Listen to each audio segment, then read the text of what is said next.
این مرگ جوان برای جوانها یک هشیار دهنده است، یک تکان دهنده است. هیچ کس مغرور به جوانیش نشود. انمی جگیت هم جوان بود، ولی آرزوهای طولانی از پیش داشت، اما مرگ ایره نگذاشته است. اجل گرگ است به رحم و درنده، ندارد او رحم با خوب و گنده. یکی را وقتی بیماری رباید، دیگر را میبرد در وقتی خنده.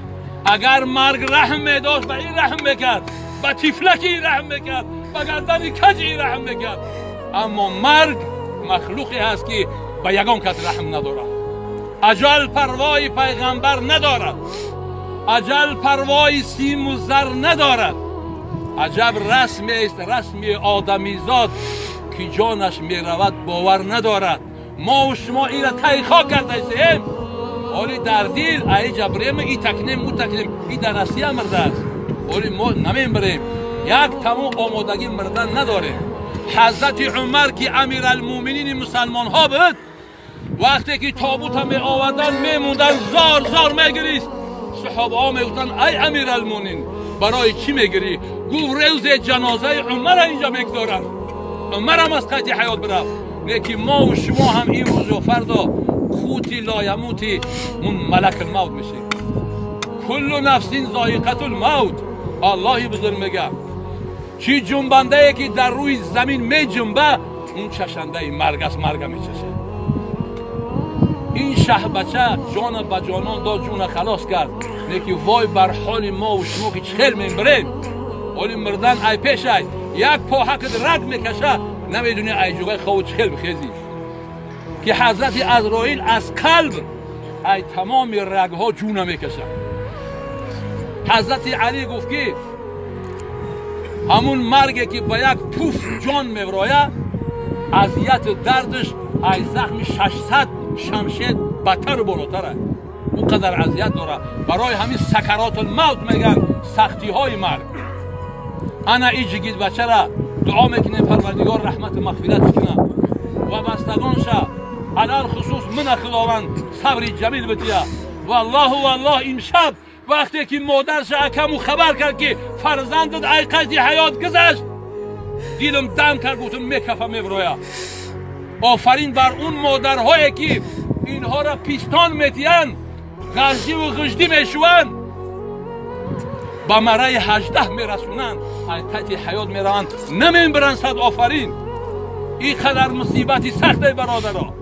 خداوند رحمت و مغفرتش کنه، جایگاهش جایگاه از روضه های جنت بگردونه. بستگانش گفتیم صبری جمیل بتیه. این شخصایی که با اینجا قدم رنجه کردن و اومدن، پروردگار عالم همون قراتین نصیبشون کنه. اون مهمانایی که ای راه دور نزدیک آمدن، اونها خوش آمدن، صدقه قدماشو خداوند فرزنداشو هدایت کنه. هر یک کامی که برداشتن در اون کامشو خداوند اجر پاداششو بتیه. حضرت پیامبر صلی الله علیه و آله و سلم در ماه مبارک رمضان بود که حضرت عثمان ذی‌نورین گفت یا رسول خدا امشب خانه ما تشریف فرماشه، در خانه ما افطار منه. حضرت رسول الله و 70 صحابه که اهل صفه بودن، نه خانه داشتن، نه در داشتن، نه کاشانه داشتن، هیچی نداشتن. خانه حضرت عثمان آمدن افطار کردن و گشتن به مسجد رفتن. حضرت عثمان قدمهاش حساب کرد، از مسجد تا خانه را 300 قدم شد.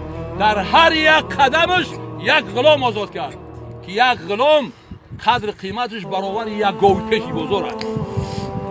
حضرت علی وقتی این حالت دید گریسته به پیش حضرت فاطمه را آمد. حضرت فاطمه گو ای علی شیر خدا برای چی گریه میکنی؟ گو یک دماد عثمان یک دمان علی. عثمان امشب همین کار انجام داد، من از برای اسریم نانی ندارم که افطار کنم و روزه بگیرم. حضرت فاطمه گفت ای علی مردانه باش، این کمبغلی فخری بابای منه، تو میخواهی کمبغلی من آشکار کنی، تو هم دعوت که پیغمبر ای بگهی بیاید. حضرت علی حیرون شد. وقتی که بگه شد او ای رسول خدا جای ما تشریف فرماشه. حضرت رسول الله یک نگه که تبسم کرد. صحابه ها را قطعی اهل صفه گو برون گو بیار شو. اونها را آورد. وقتی به قریبی حجره را اومدن گو ای خاتون قیامت این حجره تنگای نمیبره اینها را. گو اول بگو بابام قدم رنجه کنه. وقتی که حضرت رسول الله داخل شد با معجزه حضرت رسول اکرم صلی الله علیه و آله و سلم حجره وسیع شد، همش برد. حضرت علی در فکر یکی می چی میبرم به پیش اینها را. آمد که حضرت فاطمه در سجد ردا کشیدگی پیش الله گریه داره که ای پروردگار تو من در پیش این شوهر شرمنده نکنی. بود که از جنت طعام اومدن گرفت، همه طعام ها را به پیش صحابه ها را بردن خوردن و اونها خیستن به مسجد رفتن.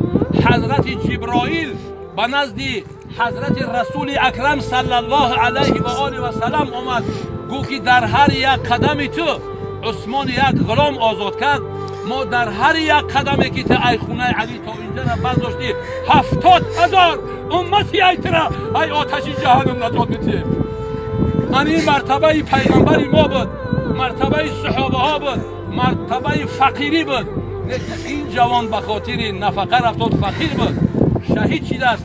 بازم دعا میکنیم پروردگار که روز قیامت ما و شما را این شفاعت او شفیع شد. علل خصوص من میگم که من این پدرم روز قیامت اگر جنت بروه من در جنت نبینه به سوی خدا دعوا کنه که تقای من در کجا هست. اون تقای من که تره به یاد مردم میداخت که الله میگفتن اشک میریختن گریه میکردن تقای من در کجا هست.